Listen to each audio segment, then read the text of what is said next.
Priso ang usa ka 41 anyos nga lalaki human matod pa gilugos ang babaeng minor de edad nga kasambahay niini sa General Santos City. Ano ang report ni Abby Caballero? Balhog karon sa San Isidro Police Station sa General Santos City ang 41 anyos nga si Albert Salvador human kini gireklamo sa iyang kasambahay og pagpanglugos. Usa ka babae nga 15 anyos pa lang ug residente sa Barangay Katanggawan Jansan ang kasambahay. Ug duha pa lang matud pa kaadlaw nga nagtrabaho sa balay sa sospek.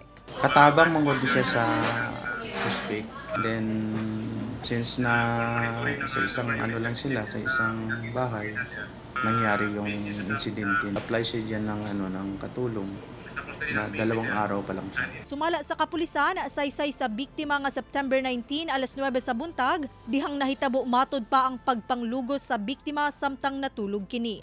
Yung minors is natutulog, then nagising siya nung persahan siyang ginawa yung panggagahasa ko. Human ang insidente, daling nakakontakt ang biktima sa iyang kabanay. Ug sa samang adlaw, ang nadakpan ang sospek sa iya mismong panimalay sa Aparente Street, Barangay City Heights ning syudad. Wala na mihatag og pahayag ang sospek. Napasakaan na kini og kasong rape. Samtang gipailawom na sa medical examination ang biktima ug nakatakda sab kining ipailawom sa psychosocial interventions.